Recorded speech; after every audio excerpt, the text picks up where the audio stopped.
Officer Timothy Brooks always knew how to break a spirit with a quiet smile and a brutal threat. He'd done it countless times, roughing up innocent citizens, forging the paperwork, erasing security footage, all under the protective umbrella of Rosefield's crooked police force.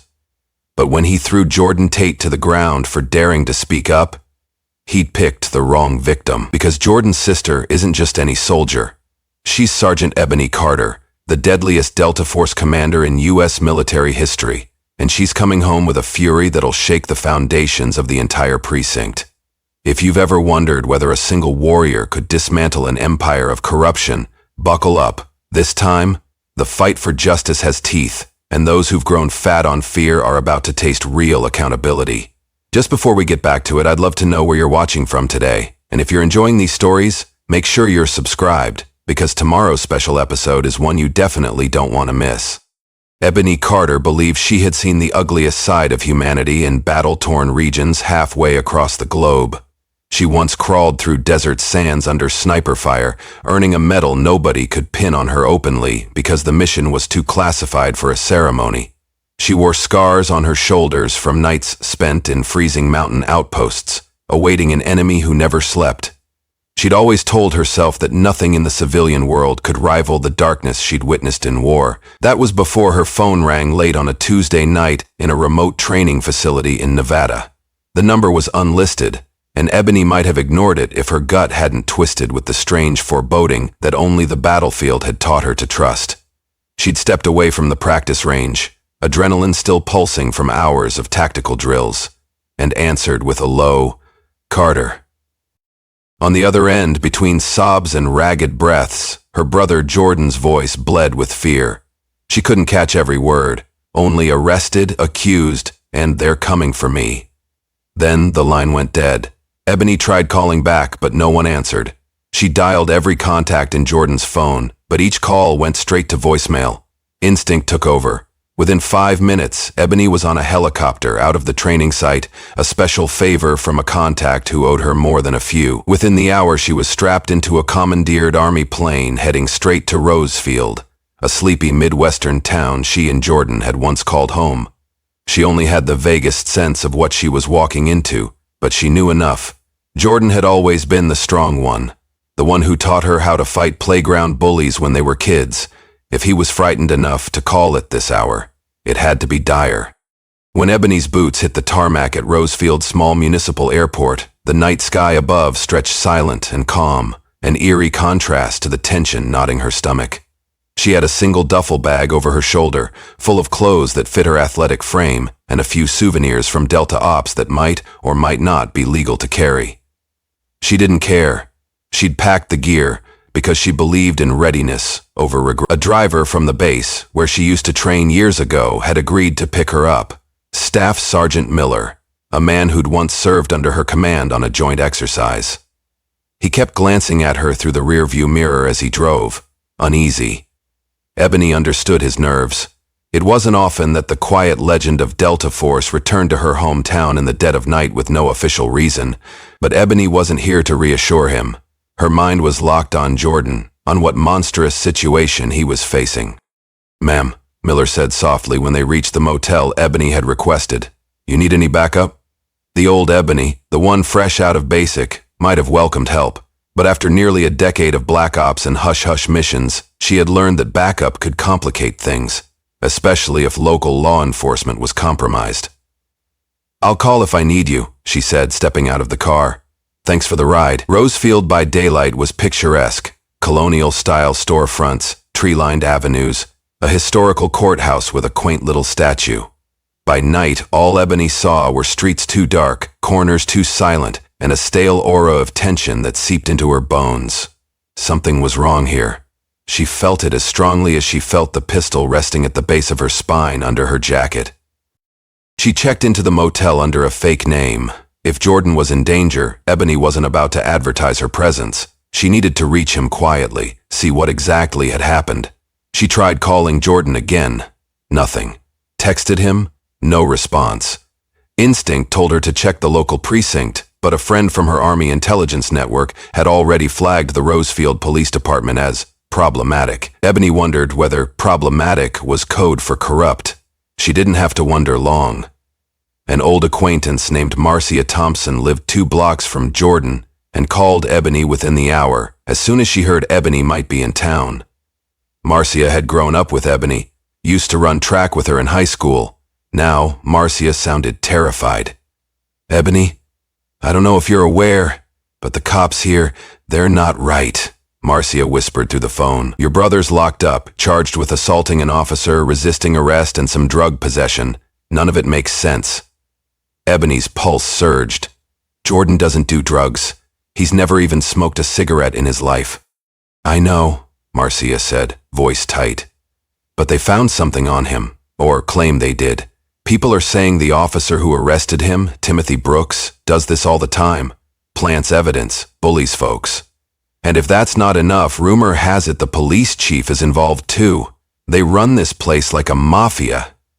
It sounded absurd, like a made-up story, but Ebony had witnessed real atrocities overseas. Village chieftains terrorizing locals with a squad of armed men. Leaders who silenced critics by planting contraband in their homes. How disturbingly easy it was to replicate that power dynamic in small-town America. "Where's Jordan being held?" Ebony asked.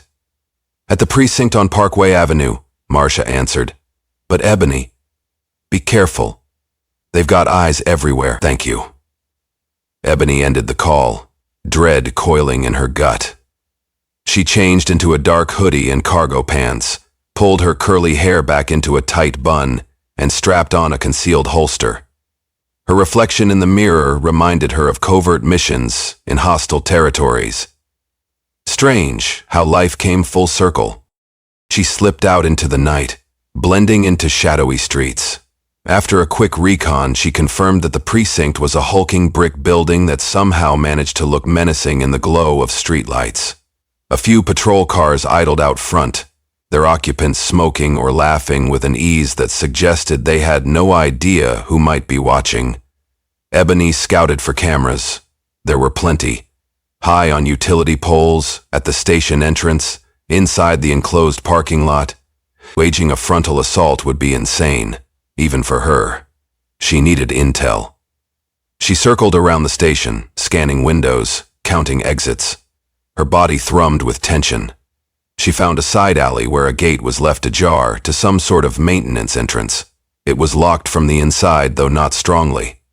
Ebony was halfway through considering a break-in when a voice murmured behind her, "Looking for something?" Ebony spun, fists ready. A man in his 40s, unarmed, stepped back, hands raised. "Whoa, easy. I'm on your side. Who are you?" she demanded, heart pounding. "Malcolm Jennings," he answered, stepping into the pale light from a flickering street lamp.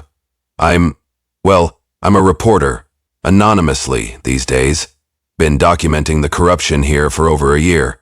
Ebony eyed him warily. "And you just happened to be lurking behind me?" He nodded toward a battered sedan parked discreetly in the corner. "I've been watching the precinct for weeks. You aren't the only one who suspects something's going on inside." She sized him up quickly. Scruffy jacket, notepad bulging from his pocket, dark circles under his eyes that spoke of sleepless nights. He looked more tired than dangerous. He looked, in fact, like someone who had watched too much heartbreak and hadn't been able to stop it. "You want to get your brother out," Malcolm said softly, reading Ebony's stance. "Jordan's well liked around here. This is all bogus." Ebony's jaw clenched. Then, why hasn't anyone stopped it? Malcolm's gaze darkened. The system's rigged. Officers loyal to Brooks get promotions, and the rest keep quiet if they want to keep breathing. The chief, Russ Barnes, has ties to the district attorney and half the town's wealthy donors. Any complaint disappears. People vanish in holding cells until they're forced to sign false confessions. When you speak up, you get harassed, arrested. Or worse, Ebony gritted her teeth. "I need proof." "I've been gathering it," Malcolm whispered, rummaging in his jacket. He pulled out a small USB drive. "Video clips, testimonies, financial records. Everything is encrypted, but the public won't believe it's real if I just toss it online. We need something bigger. Someone who can ensure these criminals can't wiggle out on a technicality." He didn't have to say someone like you, but Ebony felt the weight of it anyway. Delta Force might not have direct jurisdiction in a civilian matter, but Ebony's hush-hush network? That was another story. She had contacts in the FBI, the Justice Department, even a couple of congresspeople who owed her father favors from back when he was a passionate community organizer. Ebony inhaled quietly, resisting the swirl of emotions in her chest. She hated mixing her personal life with her classified world, but she would do whatever it took for Jordan. "Help me get Jordan out," Ebony finally said. "After that, we can blow the lid off this precinct." Malcolm nodded, relief warring with apprehension. "I can guide you to some folks who'll talk, victims who haven't been completely silenced, but first, you need to see Jordan." Ebony's mind raced. She considered bursting in, guns blazing, but that was the move of a reckless soldier. This wasn't a foreign war zone. She had to weigh every angle. Local media coverage, potential innocent bystanders, the risk of her brother being used as leverage. For a moment, Ebony closed her eyes and conjured a memory, crouching in a desert hideout, listening for the hum of an enemy helicopter. She'd learned that patience could be the difference between victory and doom. "All right," she said softly. "I'll do this carefully, but if they lay one more finger on him," she left the threat unspoken, letting her flinty gaze finish the sentence. That night, Ebony returned to her motel with a barely contained sense of urgency. She needed to plan. She needed backup. She made 2 calls, both to people who owed her their lives from missions that never made official log. The first was to Captain Teresa Morgan, an FBI liaison who had once been pinned down in a jungle operation Ebony had rescued her from. Captain Morgan had enough strings to pull that Ebony hoped the FBI might intervene. The second was to Colonel Robert "Rob" Evans, Ebony's old commanding officer, who'd do just about anything Ebony asked in exchange for her silence about a certain mission that had gone sideways. She told him only what he needed to know. "I'm in a small town. Local precinct is dirty. My brother's locked up on false charges. I might need gear." She heard his uneasy breath on the line, but he didn't question her. Early the next morning, Ebony headed to the local courthouse, blending in with the small crowd that assembled for daily hearings. She moved quietly through the halls, scanning faces, hoping to catch a glimpse of Jordan in some arraignment or bail hearing. She spotted no sign of him, but she did see Officer Timothy Brooks swagger through the halls, greeting a clerk with a leering grin that sent Ebony's blood boiling. So that was him, the man who'd apparently initiated Jordan's arrest. She debated confronting him outright. Instead, she slipped behind a thick marble pillar, watching as Brooks chatted with a middle-aged defense attorney. Ebony caught snippets of conversation. "Kid's in solitary after the stunt he pulled last night," Brooks muttered, sounding annoyed. "Can't keep him too long without a formal charge, though. Captain wants us to sign off on a felony assault. Paperwork's almost done." The attorney nodded, responding in a low tone Ebony couldn't fully catch. She only gleaned a key phrase: "As soon as the judge signs the warrant, we can bury him." Bury him? Ebony had to force herself not to leap forward. She'd come too far to blow her cover now. Brooks parted ways with the lawyer, heading back toward the exit. Ebony followed at a distance, adrenaline surging. She glanced around, found a small restroom near the corridor, and ducked inside. She waited, counting down the seconds, then re-emerged just as Brooks was alone in the hallway. Without a second thought, Ebony slipped in front of him. He nearly ran into her. "Watch it!" he snarled, looking up, then pausing. "Who the—" Ebony locked eyes with him, letting him see the cold anger in her expression. "Timothy Brooks," she said. "You arrested Jordan Tate. That was a mistake." He frowned, stepping back. "You got a problem with how I do my job, lady?" "I do," Ebony replied, voice soft as steel. "You picked on the wrong person." She could see confusion flicker in his gaze, maybe recognition that Ebony didn't carry herself like an average civilian. Then arrogance returned. "You related to that punk?" "He's my brother," Ebony said. "You'll release him or I promise you'll regret it." Brooks's lips twisted into a smirk. He glanced around and lowered his voice. "I've heard about people like you. Want to stand up for the unjustly accused? Is that it? Try to turn the world upside down because you can't handle the truth?" Ebony had faced warlords with better lines than that. What truth? That you're a corrupt bully with a badge you don't deserve? His grin twitched into a sneer. I'll pretend I didn't hear that. Now get out of my face before I charge you with obstruction. His eyes gleamed with malicious curiosity. Unless you want to join your brother in a cell. It took all Ebony's discipline not to knock him flat. Instead, she let a slow smile curl her lips. Go ahead and try. I dare you. Brooks's hand flexed near his holster. He was deciding whether Ebony was worth the paper. In that hesitation, Ebony turned on her heel and walked away, forcing herself not to look back. Her heart pounded, but she refused to give him the satisfaction of seeing fear. That night, Ebony met Malcolm in a dingy diner on the outskirts of town. Old neon lights buzzed overhead, casting a sickly glow on chipped vinyl booths. They slid into a corner, Ebony keeping her back to the wall, Malcolm looking as if he'd prefer anonymity in a far safer place. I found out Jordan's in solitary, Ebony said by way of greeting. Officer Brooks is about to file felony assault charges. If that goes through, bail will be set sky high and Jordan might get transferred to a state facility. Malcolm winced. Once he's out of local sight, anything can happen. Ebony studied Malcolm. You said you have evidence. Enough to sink them? Is it enough to get a federal eye on this place now, or do we need more? He slid the USB across the table. We probably need more. What I've got is substantial, but mostly circumstantial. Digital logs showing suspicious arrest patterns, recordings of dispatch calls that were never documented, receipts for items seized from suspects that never appeared in evidence rooms. It points strongly to corruption, but you know how defense attorneys tear these things apart, if we don't have ironclad proof. Ebony closed her fingers over the USB. Then we make it ironclad. They messed with the wrong soldier, Malcolm.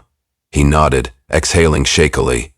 I also know a woman named Patricia Adams, a single mom who claims Brooks broke her arm when she tried to record him stopping her teenage son.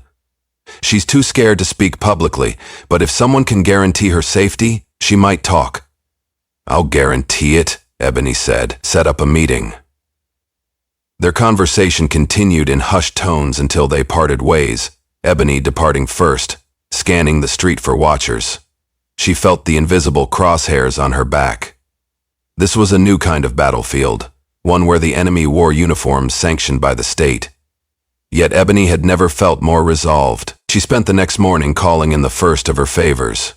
Captain Morgan from the FBI answered with clipped tension. I can't deploy a team on your word alone, Ebony, she warned. But if you get me something solid, like direct evidence of planted evidence or recorded threats, I can request an emergency task force. Ebony understood the constraints.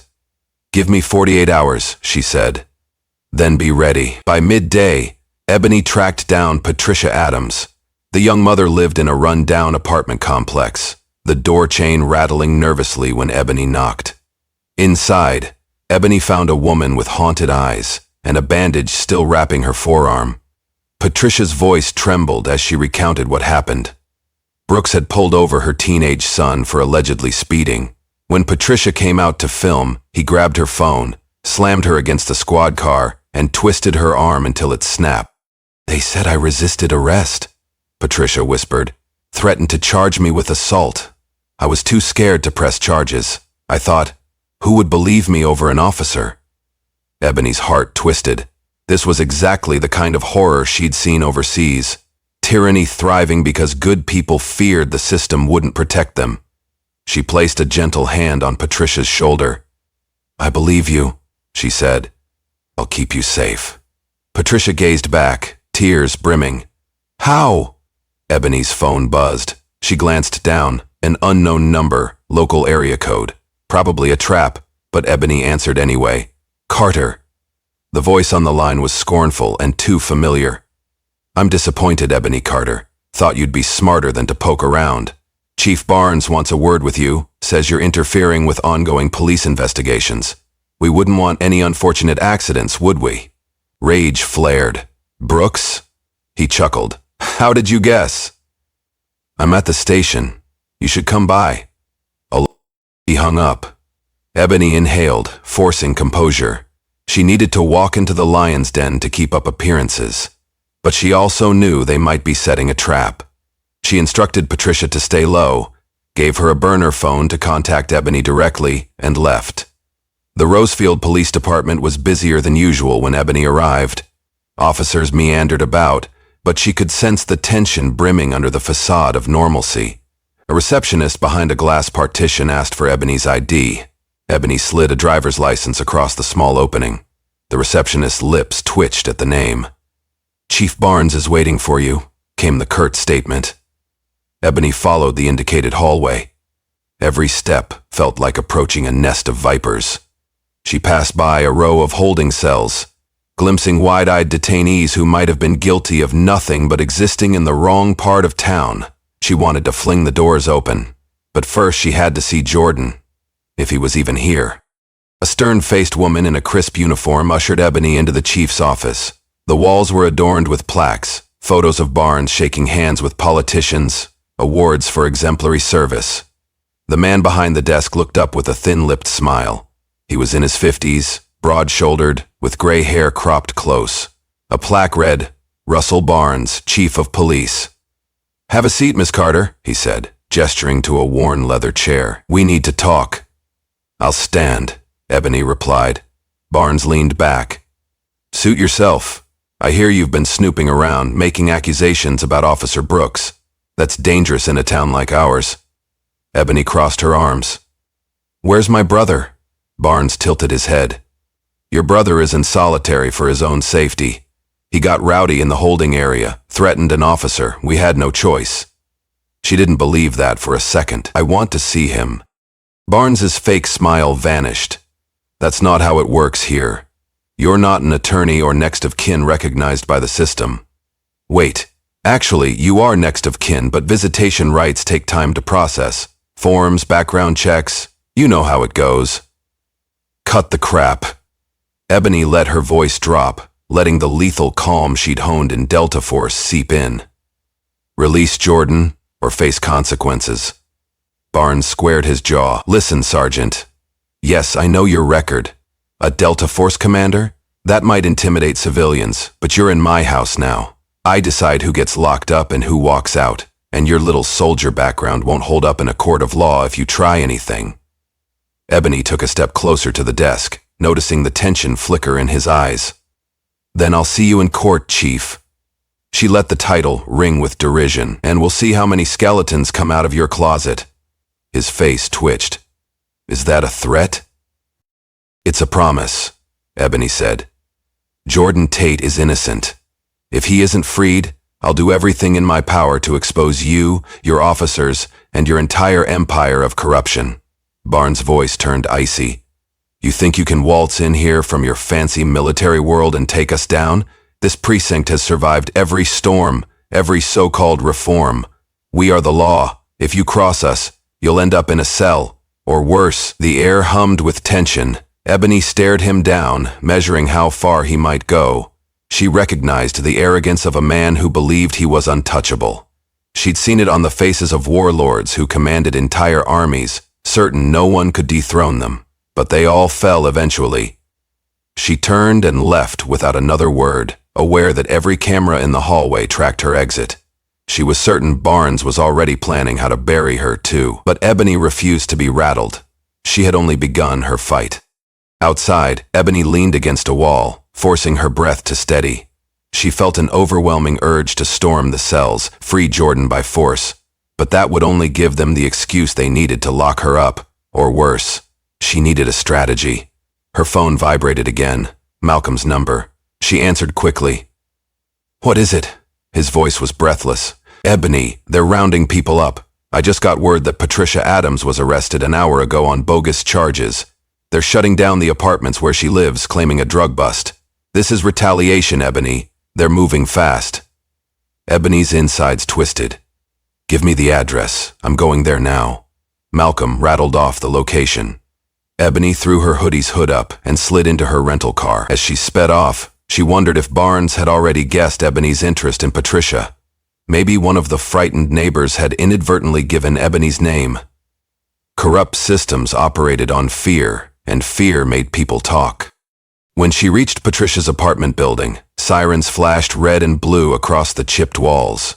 Several police units had formed a perimeter, forcibly pushing bystanders away.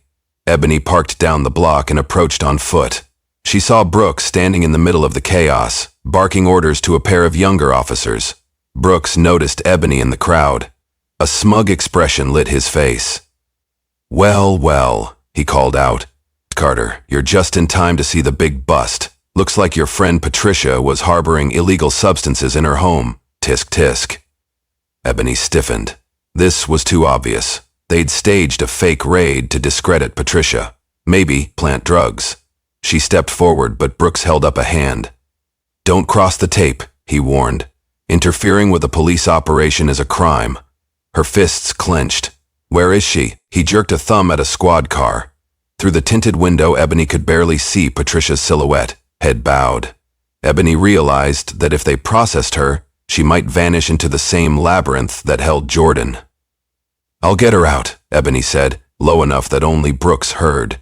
He leaned in, voice dripping with condescension. "You're going to try, but you'll fail. You can't save them all, soldier. This is my town." She forced herself to walk away again, each step like a hot coal. One day she might break him in half, but not yet. Instead, Ebony circled behind the building, searching for signs of forced entry. Sure enough, an apartment window was broken, glass on the inside, suggesting the break was from the outside. A classic sign of evidence planting. She snapped a few photos with her phone. No doubt they'd claim Patricia broke her own window if it made for a better story. She dialed Captain Morgan at the FBI again, voice urgent. "They've escalated," Ebony said. "They're arresting potential witnesses, planting evidence. I just documented a break-in that suggests they're staging an entire drug bust." Morgan inhaled. "I can push for a preliminary investigative team. But Ebony, these things take time. If local judges are compromised, we might not get warrants easily." Ebony swallowed her frustration. She needed something more immediate. Her next call was to Colonel Evans, who answered with a gruff, "You better be calling to say all's well." "Far from it," Ebony said, explaining the situation in clipped sentences. "I need a safe place to stash witnesses. Maybe an interim facility outside Rosefield. Something hush-hush that the local authorities won't know about. A place they can't reach." Evans paused, then sighed. "I might have a training site 2 hours away. It's used for NAT, for specialized exercises. We can keep it off the books for a short time." Evans' shoulders eased a fraction. "Good. I'm sending you names. If I can extract them from Rosefield, you keep them hidden until I bring in the feds." Evans exhaled heavily. "I'll do it, but Ebony, you're playing a dangerous game." "I know," Ebony replied quietly. "Thank you." The next 2 days blurred into a covert operation that Ebony orchestrated with clinical precision. She recruited Malcolm to help arrange clandestine meetings with frightened residents. Each one carried a story of intimidation, false arrests, physical harm. Enough to make Ebony's stomach churn with rage. She recorded them on a small camera pinned discreetly to her jacket, collecting first-hand testimonies. Some were shaky but heartfelt, tears rolling down cheeks as they spoke of nights spent in jail for crimes they hadn't committed. She arranged for each witness to slip out of Rosefield at times that wouldn't attract attention, using unmarked cars or borrowed vehicles from old Army contacts. One by one, Ebony guided them to that secret training site Colonel Evans had promised, where they'd remain under guard until Ebony could ensure official protection. The tension in Rosefield soared. Ebony's face became known to every dirty cop in the precinct. She could feel them shadowing her steps, trailing her from a distance. She often circled back, taking random routes, sleeping only a few hours in different motels each night. She was used to this. Delta Force operations often demanded such elusive maneuvers. But she'd never imagined she'd use them on her own country's soil. Meanwhile, Jordan remained locked away. Ebony made repeated attempts to see him, but each was denied with bureaucratic excuses. She worried about his physical and mental state. Her only solace was that the system had to keep him alive long enough to charge him formally. If they killed him now, Ebony suspected it would cause a bigger scandal than they could contain. But logic provided thin comfort when she pictured her brother alone in a freezing cell, battered and betrayed. On the fourth night, Ebony was near exhaustion when her phone pinged. Captain Morgan's voice crackled. "Got your initial files. This is enough for me to bring a small FBI unit to investigate. But Ebony, we still need a local judge to sign off on search warrants. If the judge is crooked," Ebony felt her headache pound, "then we find a judge outside Rosefield who'll take the case. Or we get a federal judge. Morgan, we need to move now. They could start killing these witnesses." Morgan paused. "I'm working on it. But Ebony, be careful. If they realize the feds are involved, they might do something drastic." Ebony's mouth tightened. "I'm counting on it. Let's flush them out into the open." She ended the call and set about finalizing a plan. She'd discovered where they kept Jordan, the basement level of the precinct, in a corner cell used for high-risk detainees. She gleaned that from a newly recruited witness who worked as a janitor in the building. Ebony wanted to break him out illegally, but that would sabotage the entire federal case. She needed him legally released, or at least safely recovered by an official raid, so Ebony orchestrated a final push. She fed the videos and testimonies to Captain Morgan, who pressed for emergency warrants from a neighboring county's judge. Ebony knew time was short. Once the local officials suspected the FBI was inbound, they'd clamp down or flee. On the fifth morning, Ebony found a sealed envelope slipped under her motel door. Inside was a threatening letter scrawled in blocky handwriting. "One more move and your brother dies. Leave Rosefield or bury him." At the bottom was an attached photo of Jordan, bruised, eyes hollow. Ebony's stomach lurched. She'd known this was coming. Her phone rang, unknown number again. "You think we can't touch you?" The voice was deeper than Brooks's, but Ebony guessed it was Chief Barnes himself. "Time's up, Sergeant." Ebony let her anger show. "If you harm him, there won't be a shred of mercy when we come for you." Barnes scoffed. "We'll see who gets mercy." Tick-tock. He hung up, leaving Ebony trembling with a fury that felt volcanic. She typed out a text to Morgan. "They're threatening to kill Jordan. Hurry." Morgan responded that an FBI task force was en route. ETA 6 hours. Ebony locked and loaded her sidearm. 6 hours might be too long. She had to anticipate them making a move on Jordan well before that. She needed an infiltration plan that wouldn't overshadow the legitimate FBI action. She needed Jordan alive when the federal team arrived. That was all that mattered. She texted Colonel Evans. "Might go in. Cover me if I vanish." Evans replied simply, "Stay safe, Ebony." That evening, Ebony parked 3 blocks from the precinct, clad in black tactical gear. She wore an unmarked ballistic vest, carried her standard-issue sidearms suppressed, plus a small knockout dart pistol, courtesy of an old CIA contact. Lethal force was her last resort. She'd prefer these criminals face real justice in court. She timed it carefully. Shift change was at midnight. The skeleton crew would be minimal. Ebony slipped around back, where the chain-link fence guarded the staff parking lot. She scaled it silently, landing on the pavement with practiced grace. She avoided the cameras by using a blind spot she'd identified earlier from stolen glimpses of the precinct's layout. The door leading to the basement level was locked, but Ebony quickly picked it. She stepped inside, scanning the corridor. The halls were dim, lit only by emergency bulbs. She heard voices from above, laughter from a break room. She moved with cat-like steps, down a flight of stairs, into a service corridor that reeked of bleach and mildew. Holding cells lined the walls, mostly empty. She found a door marked "Solitary Confinement, Authorized Personnel Only." She tried the handle. Locked. She knelt, working on the lock with tension picks. The door gave way with a soft click. Inside was a short hallway, with thick metal doors on either side. At the far end, Ebony spotted a sleeping officer slumped in a chair, arms folded. She crept closer, then fired a silent dart from the small pistol, hitting his neck. He jerked, eyes wide, then went limp. Ebony gently lowered him to the floor, hoping she hadn't triggered an alarm. So far, so good. She quickly scanned name plaques on each cell. The last door read, "Tate, Jordan." Ebony's pulse hammered as she slid the observation window open. Inside, Jordan lay on a bare mattress, battered. Ebony nearly choked on rage. She twisted the lock. It didn't budge. She dug into the unconscious guard's pocket, found a ring of keys, fumbled until one fit. The cell door swung open. "Jordan," Ebony hissed, rushing to his side. He stirred, groaning softly. His left eye was swollen shut, his lips split. But when he blinked, a spark of recognition lit his gaze. Ebony?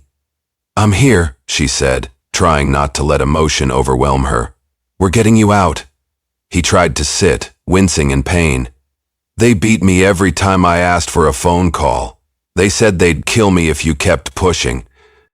Ebony gently helped him stand. "I need you to walk, if you can. The FBI is coming, but I can't wait for them. They threatened your life. I won't lose you to these bastards." Jordan leaned against her for support, steps shaky. "Let's go." They exited the cell. Ebony dragged the unconscious guard into a corner, mindful of keeping the corridor free. She urged Jordan to move quietly. The sedation from his repeated beatings and probable tranquilizers made him sluggish. Halfway to the exit, Ebony froze at the sound of footsteps from the main hallway. "Hide," she whispered, pulling Jordan into a storage closet. Through the cracked door, she saw two officers approaching. One was Brooks, the other an officer Ebony didn't recognize, a tall blonde woman with a scowl. Brooks paused outside the solitary door, noticing it was ajar. Ebony's grip on Jordan tightened. She readied her dart pistol again, but Brooks suddenly got a call on his radio, sounding urgent. He exchanged a glance with the female officer, and they rushed off. Ebony exhaled. They slipped out into the basement corridor again, Ebony leading Jordan gently up the staircase. Each step felt like an eternity. At the top, Ebony peeked out. The station's main corridor was dim, but they could see an officer at the front desk flipping through a magazine. The side exit Ebony had used was behind a locked door across the hall. No direct line of sight, but they had to cross open space. "We go quiet," Ebony breathed. "Just behind him." Jordan nodded, biting back groans of pain. They crept forward, Ebony's heart pounding in her ears. The desk officer yawned, turning a page. Ebony gestured for Jordan to keep going. 10 feet, 5 feet. Ebony prayed the officer wouldn't glance up. She reached the side door, stealthily unlocked it. The door clicked. The officer's head jerked up. Ebony froze. But an explosion of noise from the front of the precinct rattled the windows. A flash of red and blue lights swirling through the glass doors. Voices shouting, "FBI, everybody freeze!" Ebony's stomach clenched. The cavalry had arrived earlier than expected. Morgan must have managed to get the warrants. In the confusion, Ebony yanked Jordan through the door. Alarms blared now, triggered by the forced FBI entry. Ebony and Jordan raced down the external steps. 2 officers burst out from the adjacent doorway, guns drawn. Ebony pivoted, firing 2 quick dart rounds. Both officers stumbled, then collapsed, unconscious. She half-lifted Jordan into the parking lot. Adrenaline carried them to Ebony's car. She flung the passenger door open, helped Jordan inside. Gunfire echoed in the distance, or maybe it was flashbang grenades. Ebony glanced back at the precinct. Part of her wanted to storm back in and finish the job, but Jordan needed medical attention, and the FBI was inside, presumably rounding up the ringleaders. She slid behind the wheel and peeled out, tires squealing. She'd get Jordan to safety, then return to coordinate with Morgan's team. She could hardly believe the chaos unfolding behind her. After months, years of unopposed corruption, the walls were finally collapsing around the crooked cops of Rosefield. Within 20 minutes, Ebony parked in a secluded spot near an abandoned retail center. She carefully checked Jordan's injuries.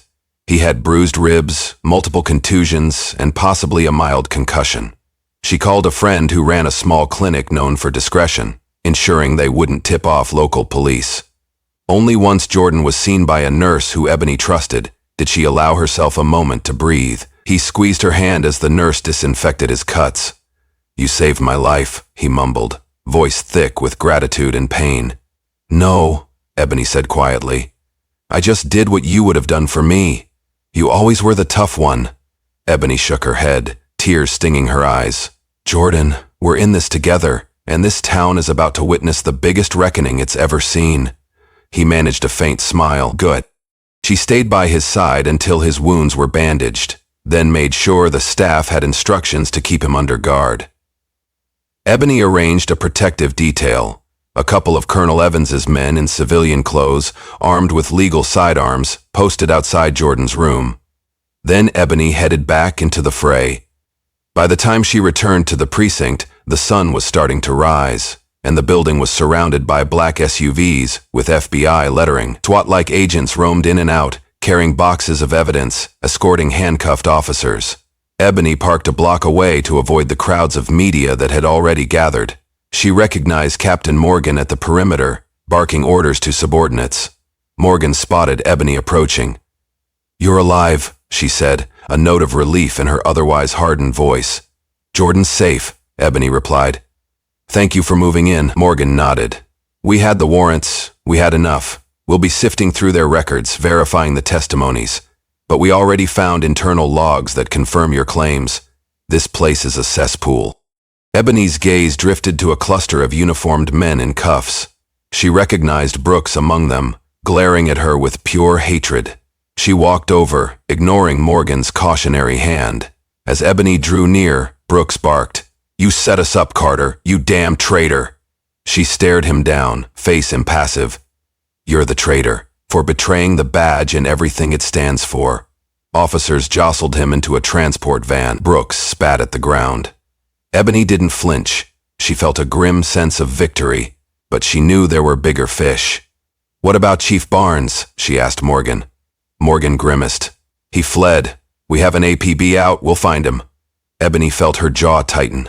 She wanted to be the one to drag him in, but maybe that wasn't her role. Let the system do its job. Assuming the system could. Morgan patted Ebony on the shoulder. "We'll track him. In the meantime, Ebony, we'll need your formal statement and those of your witnesses. The U.S. Attorney's Office is already mobilizing." Ebony exhaled. "I'll make them available. They're safe, for now." Morgan offered a weary smile. "Good. This is going to blow up nationally, maybe bigger. It's not every day that a Delta Force commander brings down a corrupt precinct." Ebony managed a half-smile in return. As long as justice is served. The next weeks were a whirlwind.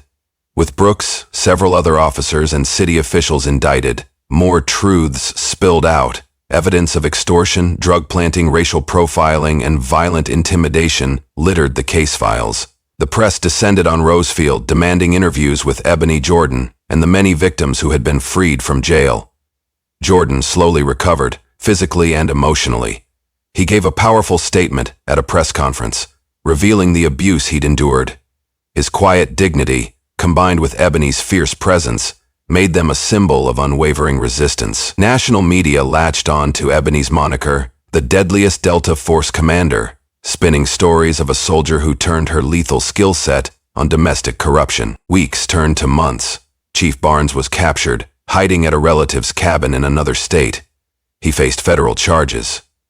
As the trials progressed, Ebony worked closely with the FBI and attorneys, ensuring that the concealed training site's witnesses were brought to court safely. The evidence was overwhelming. Guilty verdicts piled up. The Rosefield Police Department was gutted, forced into a complete overhaul overseen by the state's attorney general. Officers found innocent of wrongdoing were retrained. The rest, fired or jailed. In the aftermath, Ebony kept a promise she'd made to Patricia Adams. "We'll build something better."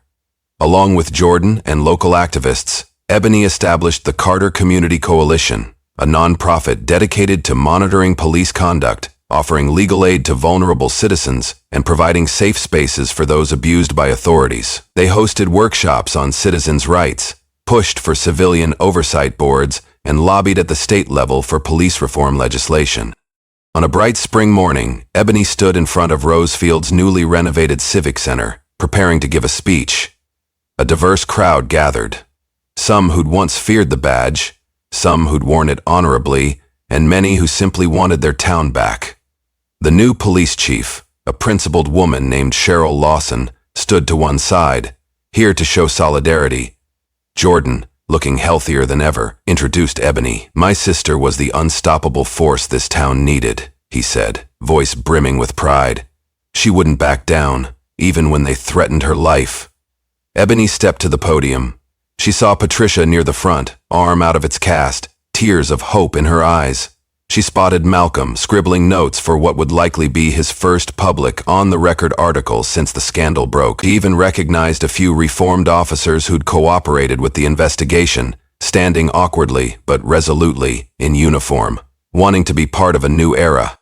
"I never intended to come home and wage war," Ebony began, her voice carrying across the hushed crowd. "But that's what justice demanded.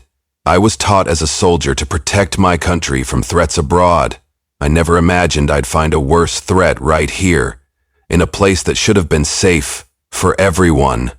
She paused, letting emotion rise and then settle. "But out of this struggle, I've seen something extraordinary. A community uniting. People who once felt powerless have found their voices. Witnesses who once cowered in fear have testified to the truth. And a corrupt system that once felt indestructible has been ripped apart, replaced by something more transparent, more accountable." Applause surged. Ebony glanced at Jordan, then gazed at the crowd. "We can't erase the pain that happened here, but we can shape the future. And that future demands that we remain vigilant, that we never allow badges to become shields for cruelty, or laws to become weapons for tyranny. That's why the Carter Community Coalition is here, to ensure no one else suffers what we did." A tear slipped down her cheek. "I've fought in war zones across the world, and I've learned that the real heroes aren't those with the biggest guns. They're the ordinary men and women who stand up when standing is hardest. Thank you for standing with me and my brother, for believing in justice, for refusing to let fear win." The crowd erupted in cheers. Cameras flashed. Even Ebony, who'd faced down the deadliest threats, found her hands trembling at the weight of this moment. She stepped off the podium, and Jordan enveloped her in a hug. "You did it, sis," he murmured. "We did it." In the days that followed, Ebony received offers from political groups, cable news stations, and advocacy organizations, but she politely turned most of them down. She found her place in Rosefield, rebuilding trust, training the new wave of officers on de-escalation and integrity, an odd synergy of her Delta Force discipline and community-minded compassion. And yes, people still called her the deadliest Delta Force commander, but now they also called her a peacemaker, a visionary. Ebony Carter preferred not to dwell on titles. She had a mission here, and it was far from complete. Corruption didn't die in a single battle. It retreated, regrouped, and tried new disguises. She'd stay vigilant, ready to fight again if needed. One evening, Ebony sat with Jordan on the steps of the Coalition's new building, a modest brick structure they were renovating. The setting sun painted the sky in oranges and pinks, casting their silhouettes against the warm glow. Music from a nearby block party drifted over, celebrating the unveiling of Rosefield's new Justice for All mural, funded by their coalition. Jordan leaned his head back, eyes closed. "Feels good," he murmured, "to not be afraid." Ebony nodded. "Yeah." He turned to her, a gentle smile touching his lips. "So, what's next for Ebony Carter? Back to the army? Some hush-hush assignment in a place no one can name?" She glanced down at her hands. "I don't think so," she said softly. "The Delta Force part of me will always be there. But maybe it's time to fight battles here at home, make sure my own backyard is safe, that nobody else gets swallowed by a broken system." Jordan smirked. "So you're going to keep the coalition going?" Ebony let out a slow breath. "We all are. I've seen too much overseas. Places where people lose hope because they don't believe justice is possible. But here, we can prove it is. I want to stand guard. I want to ensure no one ever weaponizes a badge again, at least not in this town." A comfortable silence settled. Then Jordan said quietly, "You sure you won't get restless? I know you love the adrenaline of a mission." She chuckled. "Oh, there'll be plenty of missions here, trust me. Reforming an entire system, building community trust. This is a lifetime operation." She paused. "Besides, I can always do contract work for the military if they need me. But I won't vanish again, not while I can make a difference." Jordan smiled. "I'm proud of you. You too," Ebony said, draping an arm around her brother's shoulders. Together, they watched the sun dip below the horizon, feeling for the first time in a long time that tomorrow might be brighter. Life in Rosefield gradually stabilized, but it never returned to the complacency that allowed corruption to fester. That complacency had been shattered by Ebony's unwavering stance. New leadership in local government introduced policies for transparency and civilian oversight. Community engagement programs flourished, with Ebony herself teaching self-defense and Know Your Rights seminars to teenagers.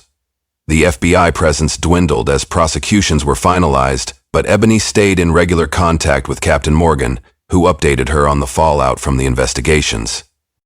Chief Barnes's trial became a national spectacle. The once untouchable figure found himself facing charges of racketeering, obstruction of justice, and conspiracy.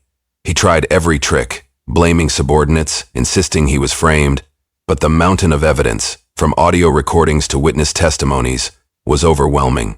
He was eventually convicted on multiple counts, sentenced to a lengthy prison term. The day the verdict was announced, Ebony quietly visited Jordan's apartment, where they both toasted with cheap sodas to the concept of real accountability. Meanwhile, Brooks attempted to flip on Barnes, hoping for leniency. Yet his direct involvement in violent acts left him with little bargaining power. He, too, received a hefty prison sentence. His last glare at Ebony in the courtroom carried the venom of a man who had lost everything. Ebony met his gaze without flinching, silently reminding him that his victims had lost far more. Malcolm Jennings published a full exposé under his real name, highlighting Ebony's mission and the stories of victims who were brave enough to speak out. The piece, syndicated by major newspapers, sparked a nationwide conversation about small-town corruption. Ebony felt uneasy being at the center of so much media attention, but if it drove broader reforms, she considered it worth the discomfort. Patricia Adams was among those who stepped forward publicly, describing her broken arm and the terror of living under Brooks's shadow. The courage it took for her to recount that story on national television was immeasurable. Ebony stood beside her during one interview, offering silent support as Patricia's voice quavered, recounting how an officer, meant to protect her, had nearly destroyed her faith in justice. In response, a wave of solidarity poured in from across the country. Letters, donations, volunteers. Rosefield had become more than a cautionary tale. It became a symbol of how a community could uproot institutional rot if it refused to be silent. Months later, Ebony found herself addressing a graduating class of new police recruits at the Rosefield Police Academy, a rebranded institution under the new leadership. The academy director had insisted Ebony speak. She'd hesitated, unsure if she could stand in front of fresh-faced recruits aspiring to be officers after all she'd witnessed. But Jordan encouraged her to do it. They need to hear from someone who's seen the worst and still believes we can do better. So she stood at a simple podium in a modest auditorium, facing a group of recruits in crisp uniforms. The air was thick with anticipation. "I'm Ebony Carter," she began, voice steady. "Some of you might know me as the reason your training was overhauled. You probably heard rumors. I was involved in taking down the old Rosefield PD leadership. Maybe you resent me, or maybe you're grateful. Either way, I want you to understand this. The badge you wear is not a weapon. It's a responsibility." She paused, scanning their faces. Some looked nervous, some determined. "You'll face pressure," she continued, "temptations to cut corners, offers of power that can corrupt you. Remember why you came here. If it's to protect and serve, hold on to that. Don't become what you swore to fight." She recounted in general terms how the corruption had thrived in secrecy and silence, how fear allowed bullies to hide behind authority. "In my line of work," she said softly, "I've seen men with guns and uniforms commit atrocities in war zones, but I've also seen the best in uniform, selfless, honorable individuals who'd lay down their lives for others. The difference? Integrity." A hush fell over the room. She concluded with, "If you ever find yourself at a crossroads where you're asked to harm innocent people or cover up wrongdoing, remember this day. Remember that I stood here, a soldier once trained to eliminate threats overseas, telling you the greatest threat can be within, and the greatest hero can be the one who says no." Applause rose, some recruits on their feet. Ebony left the stage feeling the weight of a shared hope. Perhaps, in that moment, seeds of a better future took root in the hearts of those recruits. It would take time to see if they flourished, but Ebony believed in giving them a chance. That afternoon, Ebony visited Jordan at the Carter Community Coalition building. He was going over budgets with a volunteer. She smirked, still not used to seeing him in reading glasses, analyzing spreadsheets. He looked up, eyebrows raised. "Hey sis, how'd the speech go?" Ebony shrugged off her jacket. "Better than I expected. Might have given them a few nightmares, but hopefully it'll keep them honest." Jordan smiled. "I'm proud of you." "Right back at you," she teased, nodding at the stack of documents. "Who'd have thought you'd be the organizational genius behind a non-profit?" Jordan snorted. "One brush with the broken system was enough for me. I want to fix it." They spent the next hour planning an upcoming town hall, an event to connect citizens with the newly appointed officials and police officers. Ebony insisted on a focus group for those previously arrested on false charges, ensuring their stories led to meaningful policy. Jordan marveled at Ebony's unwavering drive, even though she claimed she preferred life and death missions to paperwork. "Think you'll ever head back to active duty?" he asked at one point. Ebony considered. "I'm still in the reserves, so maybe if there's a critical mission. But right now, Rosefield feels like my battlefield. We have a lot of healing to do here." The corner of his mouth lifted. "Couldn't have said it better. I like having you around, sis." They finished up, parted ways with a warm hug. Ebony drove home through streets that felt brighter. Safe, she realized with a jolt of gratitude that she could finally see the difference. Once, police cars had roamed these roads with an aura of menace. Now, Ebony observed a patrol car pass by with a wave from the officer driving. She waved back, cautiously optimistic that maybe this one believed in the uniform for the right reasons. Weeks became months, then a year. The trials concluded in a sweeping wave of convictions against the old regime. Media coverage eventually shifted to other national scandals, but Ebony's work in Rosefield continued. The coalition expanded, hosting educational seminars in other nearby towns. Ebony was invited to speak on panels about police reform at conferences, bridging the gap between veterans, law enforcement, and communities of color. She recognized the conversations were tough. There was skepticism, hostility from some who believed her stance was anti-police. But Ebony maintained that she was pro-justice, not anti-anything except corruption. At times, Ebony wrestled with her own trauma. Memories of Jordan, beaten in a cell, or Patricia's broken arm haunted her. She found solace in therapy sessions, something she never believed she'd need. She discovered a deep well of empathy for domestic abuse survivors, having always associated violence with foreign fields of war. Now she understood that a war could exist anywhere. Colonel Evans occasionally checked in, reminding Ebony that her old position in specialized units was still open if she ever wanted to return. She politely declined, each time with more certainty. The battlefield had changed for her. The cause was here, building a small beacon of justice that might inspire others across the country. Captain Morgan visited from the FBI one last time, concluding the final pieces of the investigation. They shared a quiet dinner, reflecting on the storm they'd weathered. Morgan offered Ebony a chance to join a new federal task force aimed at rooting out corruption in small-town law enforcement. Ebony was tempted. It aligned perfectly with her skill set, but something in her heart told her Rosefield still needed her. She turned down the offer, exchanging a knowing smile with Morgan. The agent understood Ebony's calling was personal now. On a crisp autumn evening, Ebony walked alone through a revitalized downtown Rosefield, where once shuttered storefronts hinted at despair. New shops and cafes bustled with life. She passed the renovated police station, greeted by a young officer on guard duty who recognized her and nodded respectfully. Ebony paused, scanning the building's facade, now free of the oppressive vibe it once radiated. She thought of the countless people who had quietly suffered under that roof, Jordan among them. A wave of emotions churned in her chest. Relief, anger, triumph, sorrow. All of it mingled into a single tear she wiped away quickly. She inhaled the cool air, tasting the freedom she'd helped restore. Her phone buzzed. It was Jordan. "Where are you? We're waiting at Ruby's Diner."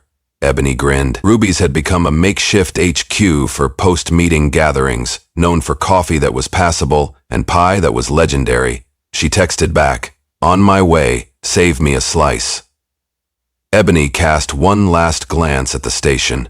She said a silent prayer that it would never again be a source of terror for innocent people. Then she turned on her heel and headed toward the diner, each step a vote of confidence in the future Rosefield was building. At Ruby's, Jordan and a group of coalition volunteers burst into laughter when Ebony arrived. Patricia Adams was seated beside them, arms free of bandages, eyes bright. She waved Ebony over, pointing to an open booth. "We got your favorite slice," she declared, sliding a plate of warm pecan pie topped with whipped cream in front of Ebony. Ebony thanked her, glancing around. Conversations buzzed about new after-school programs, body cam policies, the next town hall. Jordan exchanged a meaningful look with Ebony. This was their new normal, a vibrant community, pushing forward together. Amid the chatter, Ebony's thoughts drifted back to those stark days of infiltration and rescue. She recalled that first phone call from Jordan, the panic that had ripped through her. She remembered the searing anger at every injustice, the unstoppable drive to tear down a system that crushed the powerless. And here they were, people once oppressed, now shaping policies and reclaiming their lives. She lifted her fork, taking a bite of the sweet pie. The flavors seemed richer than ever, tinged with the taste of victory and hope. She closed her eyes for a moment, savoring not just the dessert, but the hard-earned peace. When Ebony opened her eyes, Jordan was smiling gently, as though understanding her silent reflection. "You okay?" She nodded. "More than okay. I'm proud." He patted her shoulder. "Me too." The conversation around them resumed, a comforting backdrop of jokes and plans for the future. Ebony listened, letting the warmth of community envelop her. She realized how different this was from her old life of secrecy and danger. The battles now were political, social, moral, and might last forever. But Ebony had never felt more prepared or more grounded. Months rolled into another year, and the Carter Community Coalition evolved into a formal organization, with chapters springing up in neighboring towns. People who'd suffered under any corrupt local governance found allies, legal defense, and resources. Ebony traveled occasionally to help those chapters set up, always returning to Rosefield, her anchor. She formed a close circle of friends, survivors, reformed officers, and community leaders, people who once stood on opposite sides, but now shared a bond forged in the crucible of change. Together they learned that healing from such deep-rooted corruption wasn't an overnight affair. It required daily commitment, open dialogue, and constant vigilance. Ebony saw parallels with her Delta Force training. You never leave your post unguarded. By the time Ebony approached her mid-30s, the deadliest Delta Force commander moniker had transformed into local legend. Kids whispered it with awe, imagining her as a superhero.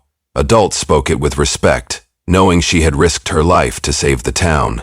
Ebony accepted it with a humble nod. If the legend inspired bravery in others, so be it. One crisp morning, Ebony found herself back at the courthouse that once witnessed Jordan's torment, this time for a community panel on policing reforms. Dressed in simple, business-casual attire, she waited in a hallway reminiscent of the day she'd confronted Officer Brooks. The difference now was night and day. The staff was polite, no hostile glares followed her, and the building exuded an air of transparency. Ebony wondered if the ghosts of the past lingered in the shadows, or if they'd been banished by sunlight and truth. A young black woman approached Ebony hesitantly, holding a file. "Miss Carter, can I speak with you?" Ebony recognized the anxious look, fear mixing with desperate hope. "Of course." The woman introduced herself as Tiana, a college student who had been harassed by a traffic officer the previous week in a town an hour away. She'd heard about Ebony's story and wanted advice. "I'm worried this officer might retaliate if I file a complaint." Ebony's heart clenched with empathy. "You're not alone," she assured. "I can connect you with resources, lawyers, people who will stand by you. Don't let fear silence you. Tiana's eyes watered. Thank you. They exchanged contact information. Ebony felt that familiar surge of determination. Even with all that had changed in Rosefield, the fight against injustice was ongoing elsewhere. She'd continue shining a light wherever it was needed. That afternoon, Ebony convened with Jordan, Malcolm, Patricia, and a few others at the coalition's office.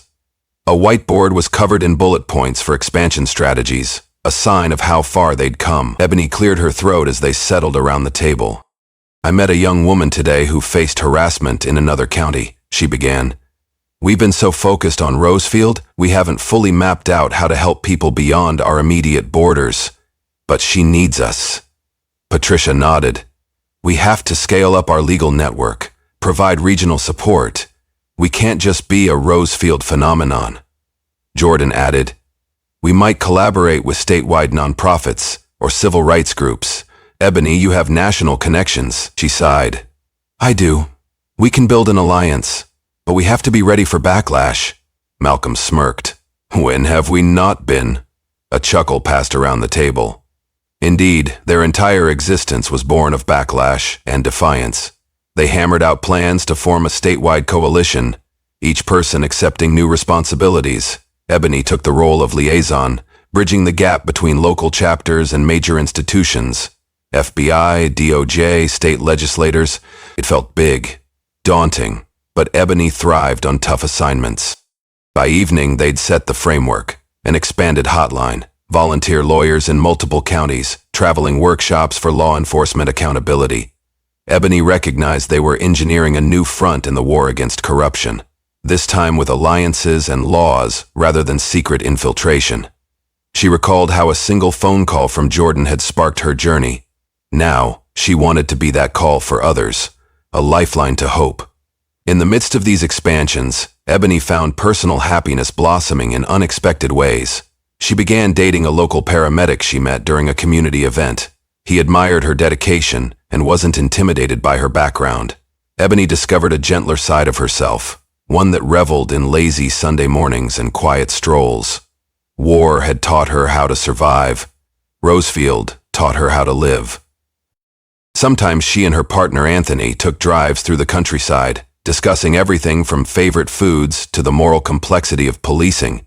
She never hid her scars, physical or emotional.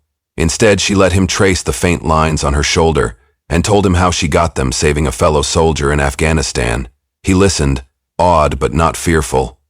In those moments, Ebony felt a peace that no battlefield triumph had ever given her. Eventually, the day arrived when Ebony stood at the front of a massive auditorium at the state capitol, addressing a gathering of activists, community leaders, and some law enforcement officials from across the region. Her speech centered on Lessons from Rosefield, a blueprint for dismantling police corruption. Cameras flashed, the audience was rapt. Ebony's commanding presence and deeply personal story gave her words a power few could ignore. Accountability is not anti-police, Ebony said, voice resonating. Accountability is pro-community, pro-justice, pro-humanity. When an institution can't self-correct, it rots from within.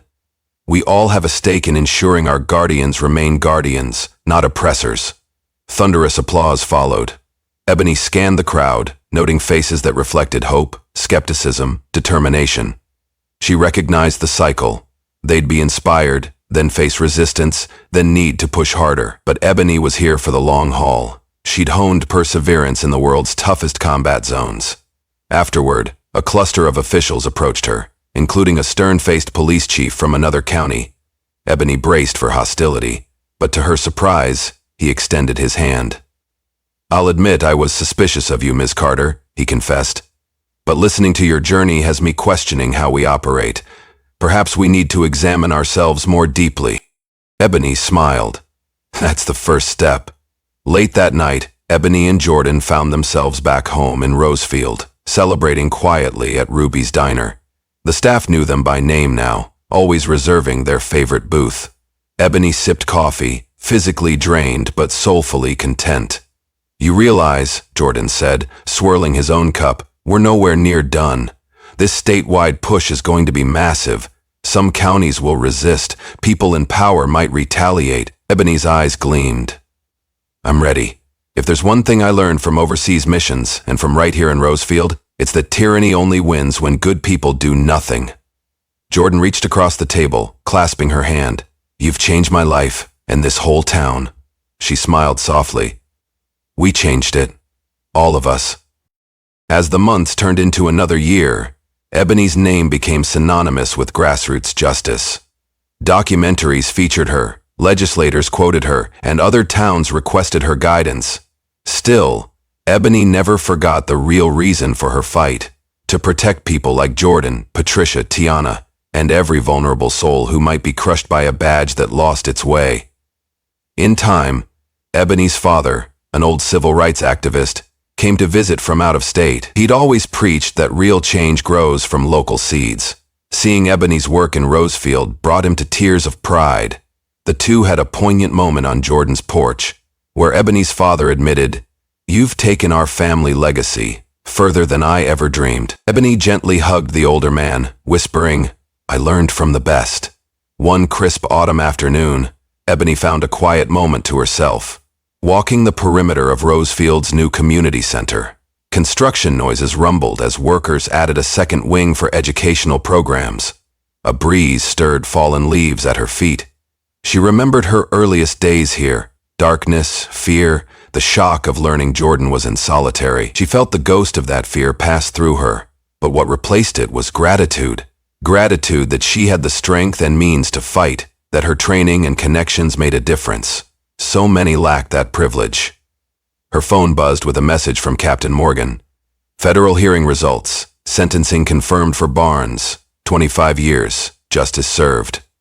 Ebony allowed a small smile. A final chapter closed. She texted back, "Thank you. Onward."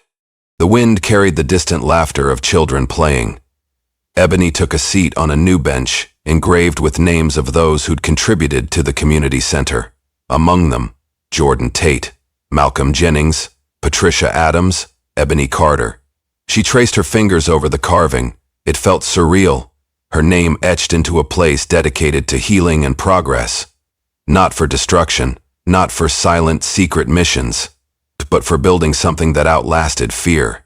She inhaled the crisp air, letting it fill her lungs with fresh resolve. She thought back to the biggest lessons her journey had taught her. 1. Fear feeds corruption. Courage, shared and collective, shatters it. 2. No system is too fortified to fall. Good people, united, can dismantle even the darkest institutions. 3. Victory is never final. One must remain vigilant. A single weed pulled from the garden doesn't mean others won't grow. 4. The strongest warriors aren't those who wage endless war, but those who use their skills to protect the vulnerable and foster real peace. Those lessons were Ebony's guiding stars now, more luminous than any medal pinned on her uniform. She didn't despise her soldier's self, but she recognized that her greatest battles were here, on American soil, forging a lasting shield for those who couldn't shield themselves. And so, Ebony Carter, once the deadliest Delta Force commander, became a warrior of another kind. Her battlefield was the broken corridors of power in small-town America. Her weapons, evidence, advocacy, coalition building, and unshakable resolve. She'd leveraged everything the military taught her about strategy, discipline, and courage, applying it to a cause that transcended borders and politics. When new recruits at the local academy asked her for advice, Ebony would say, "Remember your oath. It's not to a chief or a mayor. It's to the people, to justice. If you stand by that, you'll never have to fear men like Barnes or Brooks again." When community members asked if the Carter Community Coalition would expand nationwide, Ebony answered with a gentle laugh, "We're working on it." Then she'd recount how they started. A single phone call from her terrified brother, a single act of cruelty that sparked her unstoppable fury. One day, she'd add, there will be more coalitions, more guardians of the people. We won't allow corruption to hide in the shadows. And indeed, Ebony's unstoppable force echoed beyond Rosefield. Other towns launched their own forms of Carter-inspired advocacy. Blogs, podcasts, even cable news segments referred to her as the unstoppable Ebony Carter. Proof that a soldier's oath to protect can apply anywhere. Some speculated she might run for office. Others guessed she'd become a national civil rights leader. Ebony herself never planned such a path. She simply followed the call of those who needed her. If that led her to a bigger stage, so be it, but she would always return to Rosefield, the place she fought hardest to reclaim. Years later, Ebony strolled through Rosefield's annual festival, an event once overshadowed by a police presence that turned locals cautious. Now, laughter and music filled the streets without fear. She passed booths offering homemade crafts, carnival games for children, and advocacy stalls explaining community programs. A local radio station played cheerful tunes, and the sweet aroma of funnel cakes drifted on the breeze. A little girl tugged at Ebony's sleeve. "Are you Ebony Carter?" she asked, eyes wide. "My mom says you're a hero." Ebony crouched down, smiling gently. "I'm just someone who wants to keep us all safe." The girl beamed. "I want to be like you when I grow up." Ebony's heart swelled. "Then be brave, stand up for what's right, and never let anyone tell you you can't help people." The girl nodded seriously, then ran off to join friends. Ebony rose, feeling the swirl of time and memory. She'd been that child once, looking at the injustices of the world with confusion and anger, yearning for a hero to appear. Now, it was her turn to pay it forward. Jordan appeared at her side, holding a caramel apple. "Festival's bigger than ever," he commented, offering her a bite. She accepted, savoring the sweetness. "Hard to believe this was the same town we grew up in," Ebony said softly. He followed her gaze across the bustling crowd. "You made it better." "We did," she corrected, leaning against him briefly. "Couldn't have done any of this alone." He squeezed her hand. "Love you, sis." "Love you too," she replied, voice touched by warmth. They wandered toward the coalition's booth, where a volunteer recognized Ebony and waved enthusiastically. Ebony greeted passers-by, some of whom told her personal stories of how the coalition had helped them. A man recounted how they fought a wrongful eviction. A teenager described how they guided him to a better path after an unfair suspension from school. Ebony listened, offering words of encouragement and gratitude. This was the heart of her mission, empowering those who felt voiceless. As dusk approached, strings of lights illuminated the festival, lending a magical glow. Ebony and Jordan eventually found themselves at the main stage, where local bands performed. The new police chief, Cheryl Lawson, was there in plainclothes, chatting casually with residents, an unimaginable sight a few years ago. Spotting Ebony, Lawson approached. "Glad you came. Symbolic, isn't it, that we can all enjoy a festival without hidden agendas?" Ebony smiled. "It's progress." Lawson nodded. "I want you to know the new recruits respect you. We use some of your speeches in training. It helps them understand the cost of corruption." Ebony's throat tightened slightly. "Thank you, Chief. That means a lot." Lawson extended a hand. Ebony shook it, feeling the strong grip that used to belong only to men like Barnes, but now was an emblem of real service. A small act, yet it symbolized a shift Ebony had bled to see realized. Then Jordan, Ebony, and Chief Lawson turned toward the stage. The festival host announced a moment of appreciation for everyone who fought to make Rosefield a safer place. The crowd burst into cheers. Ebony felt a blend of humility and pride swirl in her chest. It was in that shared applause. The warrior in her was never off duty, but she'd transformed her fight from covert missions to public, transformative leadership. She'd discovered that justice was not an abstract concept, but an everyday pursuit. Painful, slow, yet profoundly rewarding. In the final quiet of that evening, Ebony Carter slipped away from the festival for a moment of solitude. She stepped to the edge of a small pond in the adjacent park, the moon reflected in still waters. A gentle wind whispered through the trees, carrying the laughter of the festival in the distance. She closed her eyes, letting the sounds of joyful celebration wash over her.